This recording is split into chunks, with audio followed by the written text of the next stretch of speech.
If you leave a woman, she go off fine too. Don't be lying, oh. Because you see rapper blind the eyes, oh. Me and my guys, we know the smile, oh. Big dog boys, we know the lie, oh. Big dog boys, we know the dead, oh, boy. And you see what I would get that move up, body. Only one thing we know the light now, bodies. One wrong move, you turn to my enemy. So make it no drive. This thing they hit me like a boom, boom, boom, boom. I beg you, figure out that shy, oh, show. Take your lady to the condo. If we do hit, I hit the shampoo.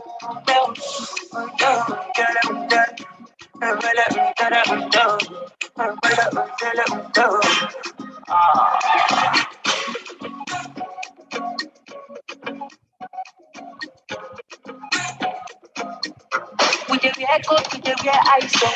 All of our enemies them broke down. No competition, no denial. Una be cheaters, we be liars. Say we dey fly high, man, we never fly low. If we dey move, we no dey fear ghosts. No competition, no denial. Una be cheaters, we be liars. Big dog boys, we no dey fear nobody. And you see what I would get that move up, body. Only one thing we know the line our body. One move to come to my enemy. So make it no time. If they hit me like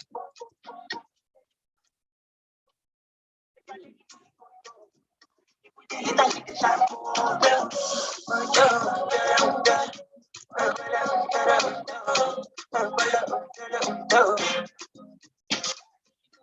They hit me like bongo. I oh show. Take a lady to the condo. If we take it, I hit the shampoo.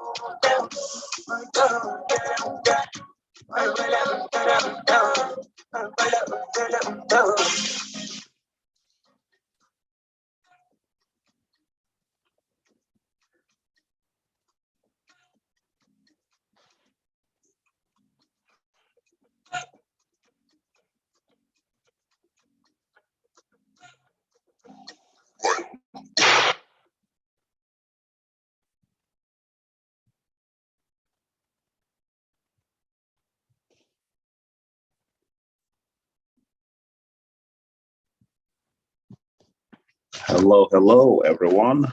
Good afternoon, good morning, wherever you may be. This is JK Osiri. Just want to wish everyone a wonderful day, and I hope your day is going well. We're going to be starting very soon here. Just waiting for our guest speaker to join in, Professor Mama Muche. Professor Muche, if you are in the audience, please indicate so we know you are here. I don't think he's here yet. Well, good afternoon, Mr. Carlo Chris. Good afternoon, thanks for joining me today. All right, I'm gonna check in to see where Professor Muche is right now.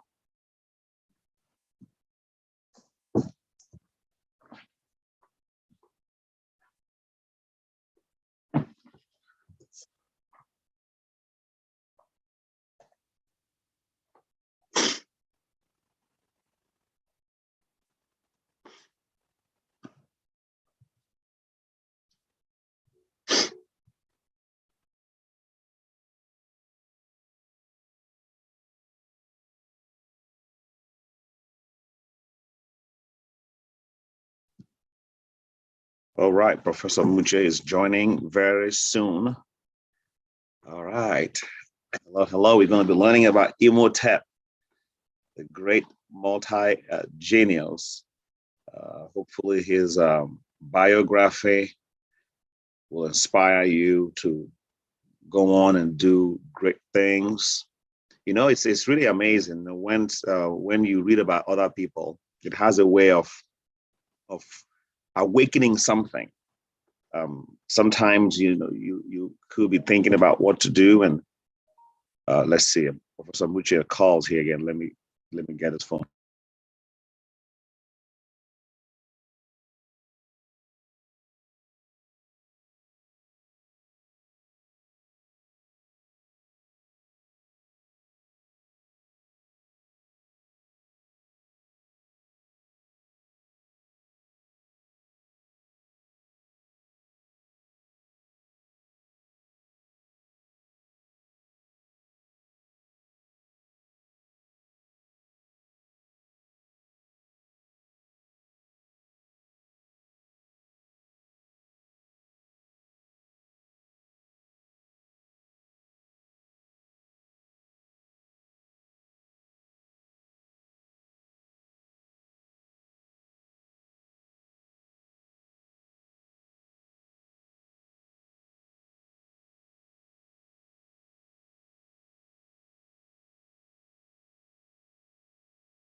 So Professor Muche is here, and we're going to be starting shortly. Professor Muche, I'm going to bring you up to the panel.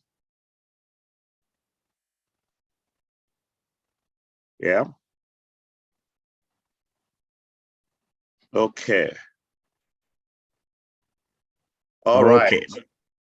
I'm there. How are you? Doing well. Good to see you. Good to see Professor Muche. So wait, you said we have about 7 people, which is quite nice. let me go ahead and send you this right now. Let me pull up your PowerPoint slides. So let me just see. Okay. Can you see the PowerPoint? Yes, I can. Okay. Okay. It's coming. There we go. Okay. All right. The PowerPoint came. All right. Let me just see. All right. Can you see it now? Oh yeah, I can see it. Okay. Yes. Go ahead. Take it away, sir. Welcome, Professor Mama Muche. Thank you for taking time to do this. We're looking forward to learning about Imhotep, an African story of grace to glory. Take it away, Professor Muche. Thank you so much. The discussion we had with you on this Osiris University Ubuntu Global Lecture Series is very useful, because when we're discussing, I thought Imhotep must be really recognized and valued. There's a lot of, I started doing some research and I found a number of things about him. And all I will do is highlight some of these key sources I find from the various sources. So I'll start with inspiration. I will then say wait, go back. Who is Imhotep? And what is his role in building the pyramid? What kind of family background does he have? What was his relationship with the king, the pharaoh of that time? Why is Imhotep seen as the father of medicine? And why, after he died, some even acknowledged all his contributions and even recognized him to be a man of God? And then the way he built the pyramids, and the way he built the engineering side, the architecture, and all the knowledge that he created is extraordinary. It's not one discipline, but what didn't he know about? Architecture, medicine, mathematics, all right, in philosophy, in every sphere, he had knowledge. So Imhotep was an ancient Egyptian architect, physician, astronomer, priest, politician, scribe of the 27th century BC. Can you imagine when he was, how many centuries in the ancient time? At that time, ancient Egypt was called Kemet, and that is African. And if you see his picture, he's genuinely African. He looks like brother J.K. Osiris. He was one of the most influential figures in the rise of Egyptian civilization as we know it, and one of the first great scholars in human history. So he was later deified as a god of medicine and wisdom. So look at how fascinating he is. He's African, and he had all these recognitions, but we don't know it. I learned it after I became professor, and after I graduated many PhD students, and quite a number of my PhD students have become now professors. They are even ahead of me. Even all that, with all that, doing all this, I don't know what I should have known, which is my own ancestral origin. I didn't know. And he was a creator of almost every knowledge. I have a very nice quotation from Albert Einstein. I don't know how many of you know that at Lincoln University in Pennsylvania in 1946, Einstein gave a lecture. And all the students, as you know, at the Lincoln University were our own students, African Americans. And when he gave that, he made a very powerful statement. And he's also a Nobel Prize winner, physicist, and Einstein. I now call Imhotep the Einstein of Einstein. But Einstein also was, look what he said, the separation of the races is not a disease of colored people. It's a disease of white people, he says. I do not intend to be quiet about it. Look, although Einstein was white, he says we are the ones that created problems against others. Color, you know, you could be black or white. A dog can be black or white, it's still a dog. A human being can be black or white, it must still be a human. But to treat some people because of color as if they should be objects to be sold and be in the market is extraordinarily evil. And that evil was done by also saying that these people, by saying if they are black people, they are superstitious, they are not, you cannot treat them as humans.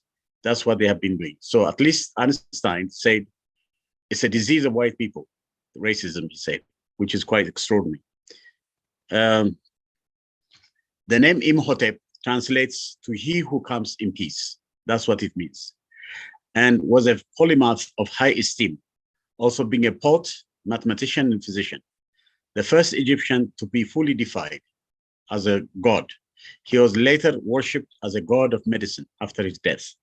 There are around 200 cures and techniques attributed to him, 2,200 years before Hippocrates, the so-called father of medicine. Hippocrates was the Greek, was called the father of medicine, but the real father of medicine is the African. Who is he? Imhotep. And look what he has done. Because of that, he got even the title, a god of medicine, meaning like that. So Imhotep is thought to be the author of the Edwin Smith papyrus, which Edwin Smith is someone who did write about the papyrus, and that is, he did it thousands of years after the papyrus was created by Imhotep. So, and then the name, you know, the papyrus name was given to Edward Smith. It should have been given to Imhotep. So Imhotep is thought to be the author of the Edward Smith papyrus, which outlines 100 medical terms and describes various injuries and their treatments. Imhotep was one of the first physicians to believe diseases occurred naturally and were not judgments from the gods. The papyrus contains detailed descriptions of physical conditions, with their treatments rooted in practical science. So can you imagine the extraordinary creation done by our Imhotep on the medicine side, on even doing all the papyrus, meaning transcribing them, all of them.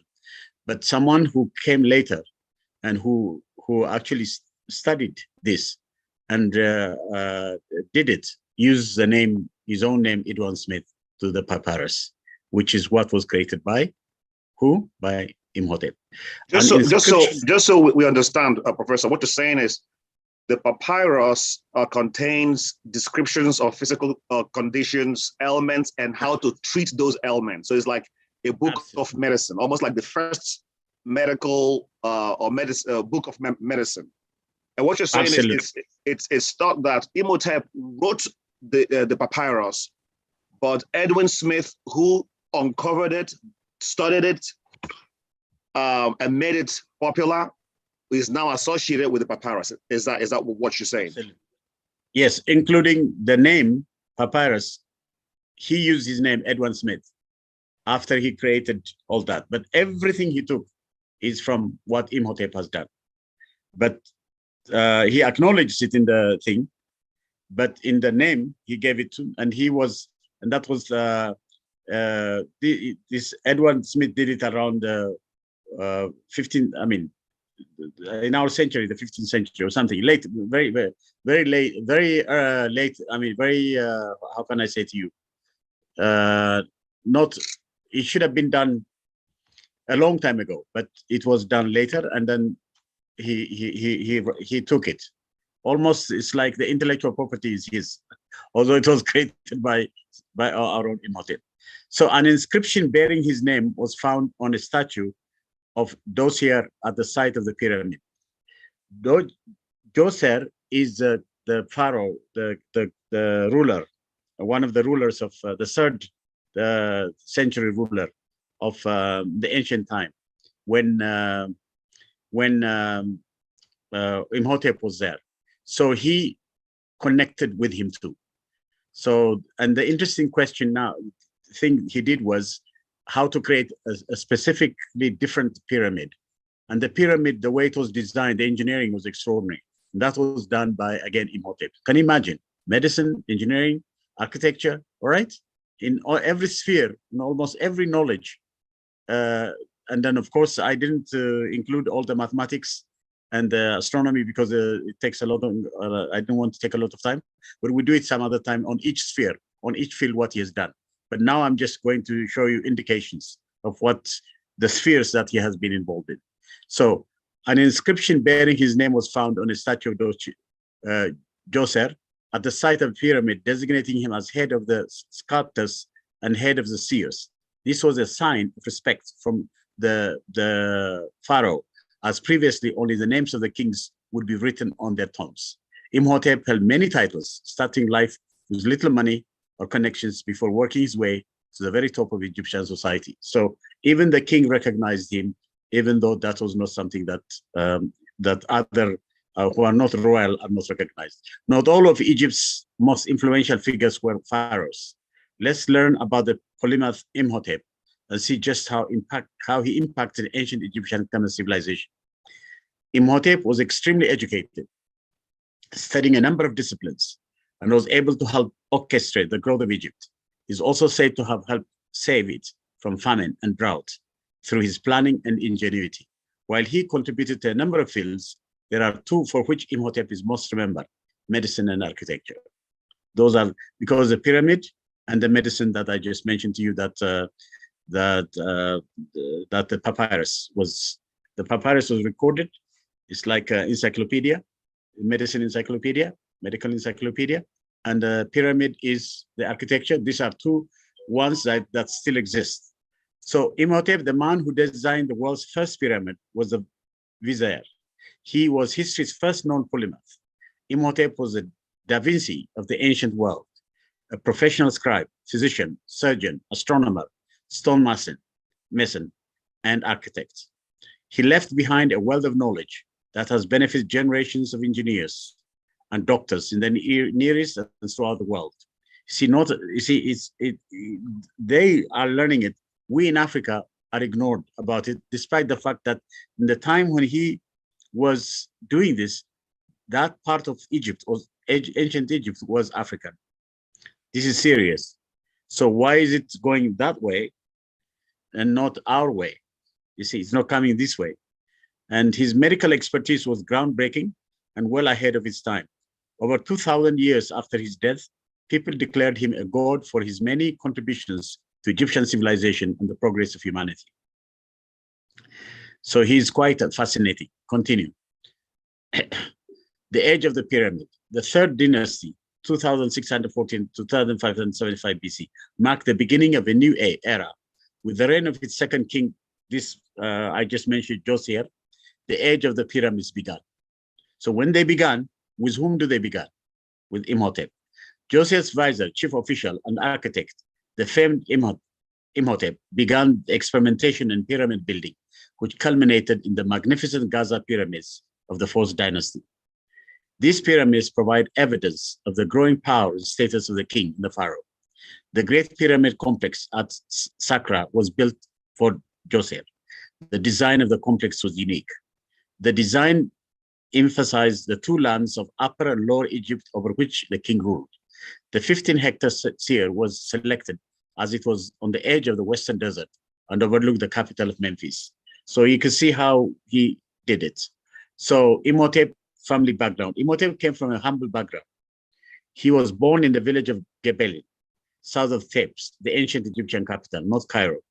We know very little about his early life, other than that his father was an architect by the name of Kanofer. Imhotep lacked a royal upbringing, but learned to read and write. He became a scribe and rose through the ranks to become the head priest of the sun and gods Ra and Heliopolis, a city of Lower Egypt. So Imhotep came from a humble background, as I said, and then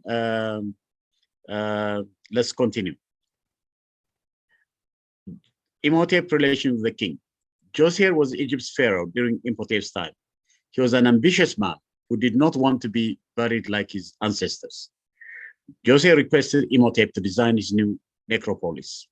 Imhotep was a skilled engineer and architect. Besides being Ra's high priest, in other words, the religion of that time, he was well versed in the art of masonry. He used his knowledge to create the pharaoh's vision of the world's first pyramid, the step pyramid of Saqqara, also known as Joseph's pyramid. Construction in Egypt prior to the pyramid was done with mud bricks. This was the first time they employed sophisticated masonry techniques to construct the structure entirely of stones. Yes, continue. So the Great Pyramid of Giza. The Dosia's pyramid was Imhotep's crowning architectural achievement. He may have designed an even larger pyramid, that of Pharaoh Sheke-Meket. Imhotep's architectural efforts enabled future generations of engineers to create the spectacular Great Pyramid of Giza, the oldest of the ancient world's 7 wonders. True cities grew, agriculture became more sophisticated, architecture was more advanced, and at the heart of it all was Imhotep. Can you imagine? In almost every area, he was involved. Now, again, the medicine side. Now I just did the pyramid side, the architecture side, the engineering side. Now let's come to the medicine side. Imhotep was first Egypt's chief physician, besides being Pharaoh's right-hand man and a skilled builder. The multi-talented genius supervised and medical treatment of the workers who built the pyramid. So he was helping them, not only helping them for them to do the pyramid, to build it, but also their health. When it's affected, he was there for them too. Egyptians regard Imhotep as the father of medicine. Inscriptions of the walls of temples in Egypt show Imhotep taking care of the sick people and getting rid of their illnesses. Over 2,000 years before Hippocrates, the so-called father of medicine, when actually the real father of medicine is Imhotep. Imhotep produced a comprehensive list of 90 medical terms regarding the human anatomy. He also identified 48 injuries of the human body. We know this medical dictionary as the Edwin Smith Papyrus. Again, as I told you, the dictionary, the encyclopedia, the Wikipedia, whatever you want to call it, whatever it's called, of the papyrus that actually records all this medicine, all right, and all these disease varieties, as you mentioned it, my brother, Professor Maurice, Osiris, J.K. Osiris. Can you go back again? Go back again. Yes, no, we go back now. Yes, this one. I'm just going to, the papyrus bears Edwin Smith's name as he purchased it in 1862. Can you imagine? It is the earliest medical encyclopedia ever discovered. Can you imagine? This was created thousands of years ago. And then this one, Edwin Smith, did the recording of what was done by him, and he got the name and he had it. That's exactly what I was telling you. It's extraordinary. This is, I would call it plagiarism and intellectual property. Anyway, continue. Let's continue. The Edwin Smith Papyrus is remarkable for its name, as it is the first document to describe the structure of our skull, brain, and spine. The treatment of spinal injuries mentioned in the papyrus would be far more advanced than anything produced before modern times. Egyptologists believe Imhotep is the original author of the Edwin Smith Papyrus. He knew the location of various organs in the human body and understood how the circulatory system worked. According to the renowned ecologist and politicizer-winning author, Dr. Siddhartha Mukherjee, I think, the papyrus contains the first documented reference to cancer too. Scientists analyzed the remains from 6 mummies and found evidence of individuals suffering from cancer. It appears physicians tried treating some of the symptoms, such as ulcers. Fascinating. To this level, that's extraordinary knowledge. Imhotep started a school of medicine in Thebes, which is a capital of ancient Greece, ancient Egypt, which is Kamat. We call that time Kamat, Ethiopia, Africa. Thebes, 2,200 years before Hippocrates was born. The father of medicine is called Hippocrates because he's Greek. The real father of medicine is Imhotep because he's African, from Kemet. So he's not recognized. He detected and cured nearly 200 ailments. 15 were abdominal, 11 were bladder related, 10 were rectum related, 29 concerning the eyes, 18 involved skin, hair, and nails. That's what he did. Tuberculosis, gout, arthritis are some diseases Imhotep successfully treated. He was not only a medical specialist, but he also conducted surgery and dentistry. Imhotep's discoveries were passed down through the generations, and the subsequent doctors could build on them. Imhotep's discoveries were passed down through the generations, and the subsequent doctors could build on them. I just repeated, sorry. Go back again a bit. One more. Yes, Imhotep's discoveries were passed down through the generations, and that subsequent doctors could build on them. That's basically, even to now, we can still build on his knowledge. We need to find out exactly what he did, and all these diseases he cured, and the varieties of ways he did it. We need to know it. Okay, continue. Okay, so sorry. Can we go back again? Yeah, Imhotep's contribution to the human race. Although he became a personality cult, there's no denying the immense contribution of Imhotep to the progress of the human race. Future pyramid makers built on his design to create the most remarkable feat of human engineering in the ancient world, the Great Pyramids of Giza. Phoenicians, Greek, and Roman physicians inherited the medical knowledge of the Egyptians and built upon his methods. Imhotep's contribution to the world of medicine helped future generations of Egyptian physicians develop revolutionary inventions. One such discovery was the world's first recorded pregnancy test, which was 85% accurate. Even that, to that extent, if you get time, you could see it also on what he did create on the pregnancy test. And it may be even much more relevant now, since we are in a difficult time about what's going on in the world now. Okay, continue. So for the human race, Imhotep's fame increased the years following his death because of his work healing elements and defining human anatomy for future generations. Egyptians revered him as a creator of healing, and he made a demigod 100 years after his death. They made him a demigod 100 years after he passed away. But the peak craze about Imhotep was during the Greek rule in Egypt. Greek compared him to Asclepius, the Greek god of medicine. 2,000 years after his death, Egyptians declared Imhotep a god. He took the place of Nefertari in the triad of Memphis. The triad of Memphis comprises the god Ptah, god of creation, goddess Sekhmet, goddess of healing and wife of Ptah, and their son Nefertum. Nefertum sounds like an Ethiopian name. After his deification, people in Egypt recognized Imhotep as Ptah's son. He became one of the few non-royal Egyptians to be deified. The people of Egypt built temples in his honor at Memphis and Philae. Patients from all over the country flocked to his temples, hoping to find a cure for their illness. There was a deep conviction among them that if Imhotep blesses you, you'll be disease-free. The cult of Imhotep lasted 1,000 years until 550 AD. So it's amazing. Yes, continue. So how Imhotep built pyramids?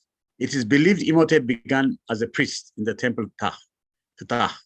His understanding of the will of the gods, making him the most qualified person to build the pyramid, which would house the pharaoh's body for all eternity. This was a new venture. Previous pharaohs were buried in mastabas, rectangular structures with a flat roof, which were built over the underground chambers where the dead were buried. The pyramid was constructed out of 6 mastabas, built on top of one another. Imhotep changed the design to be square, but had to redesign it to be rectangular. He also wanted to use stone instead of mud. This meant greater structural integrity and allowed him to build higher. Look at the pyramids, they still exist. Amazing. They will continue to exist. That's how he built them. There were 13 false doors cut into the stone with a 75 million meter long trench dug into the ground. These were to discourage visitors who would have to be told how to enter the complex. There were also mazes built into the underground chambers to protect Joseph's body. 40,000, that is pharaohs. 40,000 stone vessels of different shapes and sizes were also found beneath the pyramid, described with the names of previous rulers. That's what it is. Amazing. Continue. The pyramids will exist forever. And that means that Imhotep exists with them forever because he's the one that designed the key ones. Okay, continue. The next one. Yeah, the unique pyramid actually. The pyramid design was the tallest structure of its time and had surrounding complex made up of a temple, courtyards, shrines, storerooms. No, wait. Go back.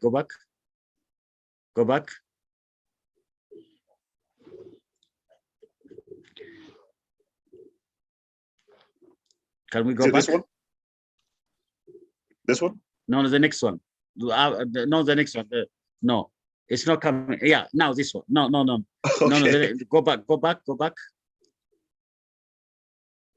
Yeah, here, the unique. The pyramid was the tallest structure of its time and had a surrounding complex made up of a temple, courtyards, shrines, storerooms, and living quarters for priests, factoring in everything within the walls surrounding the complex. It was the size of a city. Can you imagine? These methods were used in later pyramids for other pharaohs, but it's unknown whether Imhotep himself built this or if his designs were used by others emulating his style. So this is unsurprising as the design construction of the step pyramid stands as one of the most important milestones in architecture, engineering, in human history. Can you imagine? Extraordinary. Continue. I think I'm now finishing now. Continue. Yes, the ancient Egyptian civilization was the first of the recorded great world civilizations. Little is known about the prehistoric societies that came before Egypt, but it is assumed that they were steeped in superstition and that their ability to treat disease was primitive at best and possibly non-existent. This is, again, us Africans, because ancient Egypt was Africa, but ancient Egypt was Kemet, Ethiopia and Africa. Humanity, science, and civilization originated from Africa. Imhotep was African. Let's celebrate the origin of humanity. Science, knowledge, innovation, medicine, astronomy, engineering, technology, mathematics, architecture, and philosophy originated from Africa. Very, very important. Continue. And he was involved in all of them. Let all Africans know Imhotep. Their ancestors have left all the knowledge and spiritual heritage. Let all build their future with pride and dignity. Save the world with Ubuntu and with Osiris University, with the deep heritage to make all humanity with peace and security, valuing people and nature, well-being and safety, with the health, security of hope, always and forever. Imhotep is alive and makes all Africans alive too. Even all humanity too. Yes, continue. Yes, I think I'm nearly finished now. Yes, these are some of no, wait, some of the references. Let me just, before I finish, before you go, I haven't finished yet. Yes. No, the references, please use some of the sources I used. I didn't quote them. I just used them from the World History Encyclopedia and Oxford History of Ancient Egypt. I got some of these sources, but continue another one, the last one. Yes. Yes, sincere appreciation to Brother J.K. Osiris and the team to build Osiris University. It's also with great appreciation I salute my dearest brother Hunter Adams for sharing sources on Imhotep and Kemet. So thank you, Amasegunalo Asante. Thank you very much. I finish now. Thank you. Thank you very much, Professor Mamo Muche. I appreciate that exposition of Imhotep. And one thing that you said towards the end is that all Africans should learn about Imhotep. I didn't learn about Imhotep until I moved to the United States, well into my actually graduate studies. I didn't even learn about Imhotep during my undergraduate studies in the US. So why is this so important that all African people learn about Imhotep? I think I have some ideas, but I'd like to hear from you why you think that is very important for the sake of those who are listening. And we have some work to do, because if it's not in the curriculum, how can we get this information out? Thank you for the good question. As I just said in the beginning, look what Einstein said. Still, we have a challenge in Africa. We ourselves don't know ourselves very well. To know ourselves, we need to know some of the key contributors, all right? Seriously, in every sphere, because they say, as Africans, we're only mystical, superstitious, and not really serious in terms of knowledge. There is this kind of assumption and negative projection of us, and racial also projection. All this means that a lot of the knowledge we take is from outside, and we just take it and we mimic, we value it, instead of saying, is there anything that was created from us? What is created from us? I think it's extremely important all of us learn what was created. We need to do the research, discover it, find it, and find ways to include it. Sincerely, that's why we suggested the African Union should set up the Education Commission, the Pan-African Education Commission. And that's why I value Osiris University. If it must be fundamentally, it must be a university to bring what other universities don't teach and don't recognize, don't appreciate. So we need to even find a way to, you see, if we get the Education Commission, we get even the criteria, the validation criteria, the evaluation criteria. All this can be done as Africans. We solve our own problems. We don't need to be valued by what outsiders do. We can create our own, and then judge it through our own mechanisms. We are not doing any of that. I just recently had a discussion on I sent you the PowerPoint on how do we evaluate the research expertise, the African research expertise. What we say is, how do we get it in Google Scholar, in the Web of Science, in Scopus? But they evaluate us. They sometimes don't even recognize. Sometimes they reject us based on our names. Things like that. We have serious challenges. Why not create our own? That's why when we say let's unite, it's not a joke. It's not unity for just for the sake of just getting together. No, it's actually to unite so that we value the devalued, we recognize the unrecognized, we revive what was neglected, ignored, and we bring it back and really create the great thing about Africa, that we should really all be, especially our children, your lovely children, others, must grow very confidently with pride that they have. You should tell them about Imhotep. He created everything, but nobody has acknowledged, including changing his face. He looks like you, but they change him to a white face because they say a black person cannot be a thinker. Can you imagine? This is a serious challenge we have. And that's why Even on Imhotep, we should have a course. Genuinely, what was his contribution? What did he create? On everything, Hippocrates, everything, all the creators, you know, the father of medicine is what? He's Greek. How about the father of medicine? The real one is Imhotep. Can you imagine? And then they keep calling him Egypt and connect him to current Egypt, which is not good. He's genuinely African. And if you see all the pyramids, look at all the images in the pyramids, they're all African because this was done in the ancient time. I have been there many times to the pyramid. I have seen it. I was amazed. And this is the things they created, but we don't even evaluate and understand it. We have a serious challenge. And I think we need to address this challenge seriously, because this makes a lot of Africans to be proud, strong, creative, engineers, scientists, everything, in every sphere. And they will be contributing to Africa and make everyone, no one to be poor, no one to be a beggar. We need to create something like that. And the way to do it is to show them that they actually have potentially, the genes is there, potentially that make them a genius. The genius of genius is an African. All right? And that is what, and I call him the Einstein of Einstein, the genius of genius.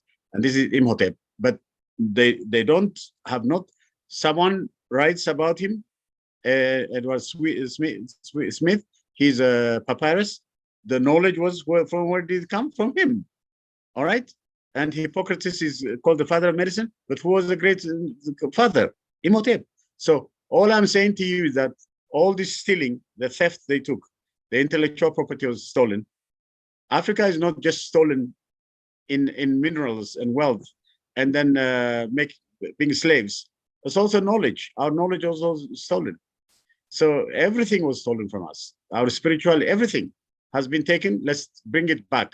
And the way to do it is very important and relevant now, because we need, the time against us is going the wrong way.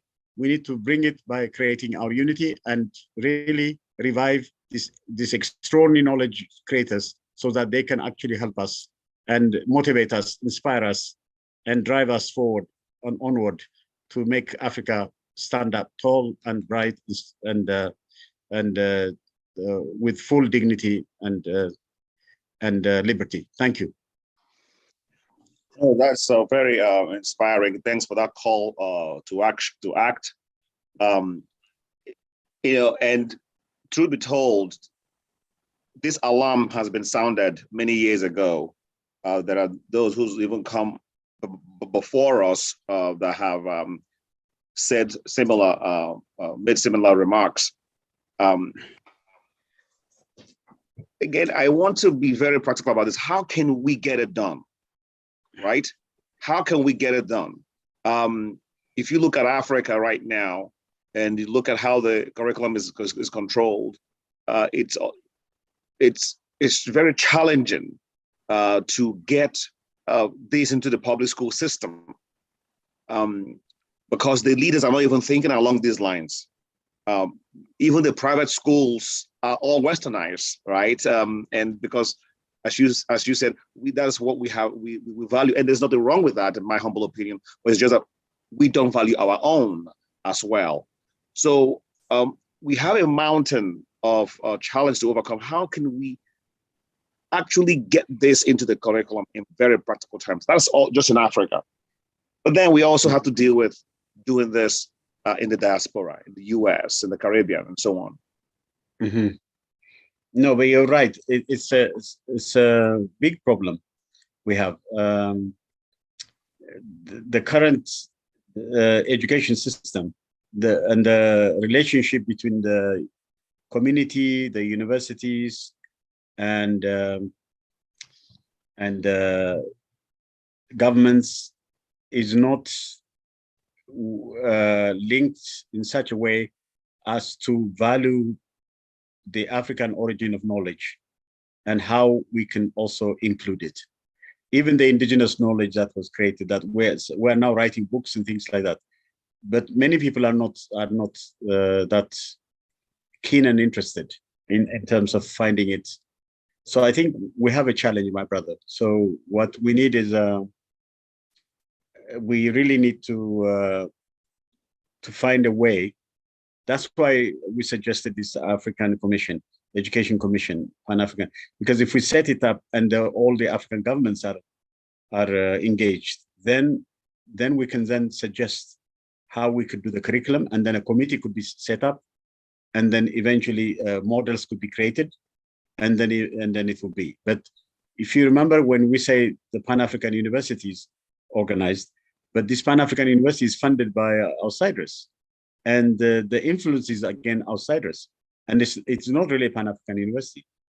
I mean, they do invite some of us, but even the kind of thing we teach, I don't know how they value it, because we try to, we try to promote this kind of things, but you don't see very strong. Just we have what you said is the important challenge, but then we need to find solution. Just to make sure. I suggest to you is that even Osiris University, when you do this, we develop new courses and we do it teaching, we should starting focusing on every sphere, on medicine, physics, math, and every sphere. What was the things that were created in Africa? What research can we do also? Bring it back and then include it in the, and then we can even try textbooks, many things like that we could develop. Now we could also use online, like this kind of thing. If we get more people to participate, would be very good. I think we should work on this very much. Yeah. I'll come back and maybe give you some ideas about what we are thinking about doing at Osiri University. But let's talk about the Pan-African Education Commission, which you are proposing to the African Union. Am I correct that you are proposing the African Union to establish a Pan-African Education Commission that would be in charge of looking at the state of affairs of education in Africa and helping higher education institutions and even institutions below those to teach the indigenous African educational systems and to bring some of these things that we are talking about into the classroom, number one. And number two, to sort of serve as an accrediting body for institutions. Is that the summation of the Pan-African education? Tell us a little bit more about that education commission, please. No, but it's all what you said is included, but also new courses have to be developed from even on Africa, where all the young people, all the universities can actually teach them. We developed some examples of modules. We call it Mama Africa kind of thing. Module 103, 101, 102, we can develop on different aspects also. And in that side, we could do it on the Pan-African side, the unity side, on those challenge, but we can also do it on the disciplines, the specific disciplines we could do. And also we could see also the inherited heritage that came from us that should be included in all this knowledge. So it's a lot of work to be done. And once it's done, the good thing is if the commission is set up, all the countries, all the universities and others will be engaged, and eventually the adoption would be taken. In other words, the inclusion would be done. Then at least the education system will become very African-centered rather than now as colonial centered, Francophone-centered, Anglophone, and this kind of, and then even language, even our own languages. We can also use now with softwares. We can develop all the courses also in our languages too, in the different languages, because we can use online digital technology to softwares and things like, we develop things like that. I think it'd be fantastic. It'd be very good to do it once an agreement is done. But if they set up the African Commission and all the African states that are joining in the African Union accept it, then the next step is to get the universities, the schools, the high schools, the elementary schools and others to accept, then the parents to accept it, then eventually everyone will be in the right direction. This is very important. The Chinese are doing it. The Chinese have their traditional knowledge. They really do on medicine, on every sphere, on language, They are even spreading their language here. I mean, the Confucius Institute, there are many things they do, their culture, everything they do. And we are not doing it. We look at what I just said about Imhotep. He created everything. I just told you everything was taken by others. Who calls Imhotep is the father of medicine? Nobody. But Nobody knows. Nobody knows. Nobody knows. And it's not also promoted. You know, we're not teaching it. Like the lecture you asked me to give. This is unique because, you know, it's something that many of us must know about it, but it's not done. Yeah. Imagine, I keep wondering, like, imagine if our children learn about Imhotep, and they not only learn about what he did, but also see the visuals. That would have enormous positive psychological impact in their development. I typically like to go to my example of the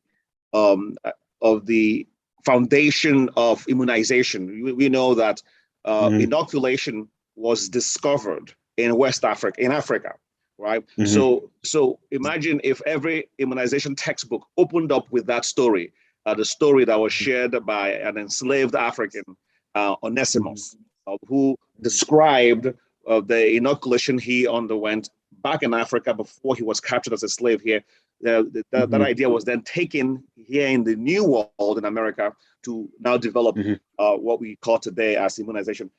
It would be great to have that, so that, you know, Africans can also see themselves in medicine, even in recent medicine. So you begin with Imhotep, but then you also track all these other developments that has happened along the way, including the concept of inoculation that gave rise to immunization. It would just be really amazing. Let me quickly share with you what we're thinking about doing at Osiri University. We are thinking that it would be great to recruit faculty members, teachers, professors who would focus their research on the indigenous African knowledge and system. So they're not only rewarded for going to say Germany to give a talk, or going to New York to give a talk, but they're also rewarded for going to African villages to share the knowledge that they have discovered, even from other villages in Africa. Because I always believe that this knowledge should be shared first where it was discovered before it's taken out. Because as you would agree with me, even Africans don't know about Imhotep, and they don't know about many other knowledge systems developed in Africa. So that is what we are trying to construct at Osiri University. What are your thoughts on that, and how can we further shape that to make sure that is effective? It's not. I like that idea of linking the rural areas, the communities, all right, and bringing in the community side. I think for that to happen, we need to also know what the community people know.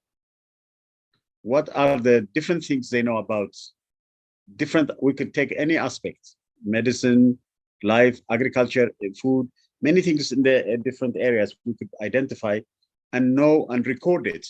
You see, they don't record it. They don't write it. They don't know, they have knowledge, but they don't know how to, you see, they don't put it in a paper or in anything. So maybe an excellent idea would be like Osiris to actually do research, find out, record it, and put it together, and even share it in different parts, like what happened in Nigeria, what happened in Cameroon, what happened in all different areas, in our rural areas. Our rural people are the people that are not very much affected, not connected to the colonial system. They are just suffering from it, but they are not, they don't have relationship in the sense that their banks are not in Paris or in anything like that. So because of this, there could be a situation where we can actually revive something, get something out of that. I think what you just said is very, very good. It's a good idea, but the problem is the work is hard. It's not going to be easy to do it because it requires resources, it requires support, and it's not easy to get it done. to get it going. But it's a great idea. Yeah. I want to thank everyone who's tuned in, who's listening live to us, and we have this streaming on YouTube. We also have people who've tuned in here on Zoom. Please, if you have any questions, we have just a few minutes left. Please go ahead and type your question in the chat room or in the Q&A. Or if you have any comments, go ahead and type it in as well. We'll appreciate that. And just so you know, we're going to be wrapping up here very soon, so we could jump into another session with Professor Chigozie Obioma, our Marvel session, where he's going to talk about objects in mirror are closer than they appear. This is going to be a Marvel African literature workshop. So Professor Chigozie Obioma, the man who's been titled the heir of Chinua Achebe, is going to be joining us in 5 minutes on a different link. And I think, Janishi, if you don't mind, you could post that link in the chat room for everyone to see. They could click and join that Marvel session. We're opening that up. Professor Chigozie Obioma is going to be sharing objects in mirror are closer than they appear. For those of you who know Professor Chigozie Obioma, his work has seen several endorsements, including being shortlisted twice by the Booker Prize. And so he's an astute writer and one that we want to celebrate and learn from, just like we've learned from Professor Mambo Muche. Okay, so we're going to be doing that. In the meantime, are there any questions for Professor Muche on Imhotep, the man who rose from glory to glory, from grace to glory? And I love the story of Imhotep because he wasn't born a royalty, so to speak. He was an ordinary man that showed that if you put in the work and if you can sit down and think, you can think your way out of problem. That is why I love his story. Just an ordinary man who was able to attain the status of royalty by sheer grit. For me, it's so inspiring, his story. He learned medicine and he did it the African way, right? He was doing it not just to get the accolades, he was doing it to solve the problem of his people. And that is the idea that the orientation that we want all of us to adopt when we are cracking open those books and reading and studying. Let's understand that we are doing it not just for our own personal aggrandizement, but we are doing it to elevate our people. When we start businesses, we are doing it to employ our people and to provide opportunities for our people. So that story of Imhotep, the man who rose from grace to glory, for me is very inspiring. So thank you again, Professor Muche, for that amazing presentation on Imhotep. We see a comment here. Thanks from Wilson. Thanks, Professor Muche and Dr. Siri. I think Imhotep should be introduced into school curricula as soon as possible. Yes. Thank you very much for that. Thank you. And somebody else also said, great learning about Imhotep. Indeed, we should celebrate that. And again, it's all about the values, right? He was a humble man, and he just focused on the work, just getting the work done. And he did the work, and then his people honored him for the work that he did. And so we encourage you all scholars to also put in the work. The world is waiting for your expression, for you to express your own knowledge, for you to help go back and look at your own community. What has your community done? So we cannot do it alone, right? So Igbo, Professor Muche, what part of Ethiopia are you from? I know we are all one, but I'm just saying, what part of Ethiopia are you from, if I may ask? I'm African. You're African, okay. But the point I'm trying to make is, you know where you are from, whether you are African American, whether you are Igbo, whether you are Yoruba, it doesn't matter, Zulu. Look at what your people have also done and share it, because you are closer there.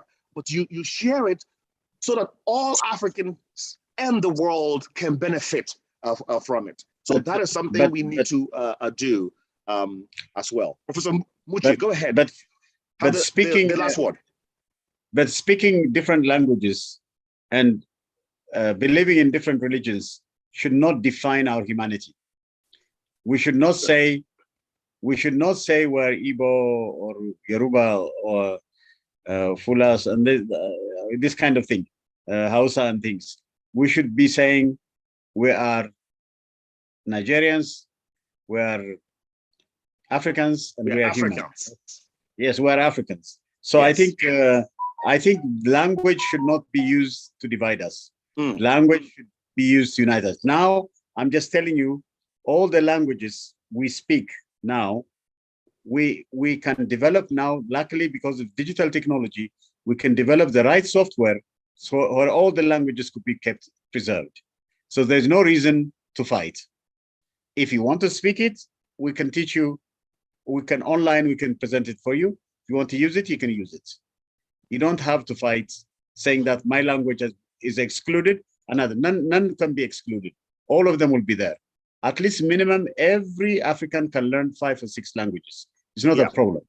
Absolutely. And then they can use whatever they like. So you should make a choice and preference, not fighting. We should all think like Imhotep and become multi-geniuses. We can be able to learn many languages. We don't have to. Please, yes. Yes. You put it very, very well. This is a good place for us to. The Imhotep of Imhotep, the genius of geniuses, yes. The Einstein of Einstein. All of you Africans should go for that. Don't go for fighting, conflict. Awesome. No, let's get out of that really horrible thing that our continent is embroiled, and then external actors still continue to mess us up. Let's get out of that. I think let's learn a lot from Imhotep, extraordinary genius. I'm amazed. I was just so amazed to go through all this research. I want to do more research on him because it's fascinating what it is. But unfortunately, all the knowledge about him also is, we need to find out how to actually record it and put it in the education system. I think that's very, very important. Once we do that, things will go well. Not only him, but the many other important contributions made by our ancestors. There's a lot of knowledge that we can actually draw, there's a lot, I just told you this, a lot in the ancient manuscripts in Ethiopia, there's so much thing. There's a book called Abu Shakar, all on astronomy, on the planets, many things like that. We should use it. Still, the thing is there, written. All we need to do is just draw from it. Some is written, some not written. Let's find out and do it. Thank you very much. I really appreciate it. Professor Muche, thank you again. That's our time. That's a great place for us to end. The link has been shared in the chat room for the next session. Objects in mirror are closer than they appear. That is a Marvel African literature seminar. It's going to be amazing and engaging. Click on that link and join in now. I want to thank Janisha Francis. I want to thank Dr. Amarachi Amugo. Thanks to all the audience who've tuned in. Professor Mamo Muche, I salute you. And with that, salute you too. Thank you. Keep doing this great work. Thank you so much, my brother. Thank you. Yeah. Thanks a lot.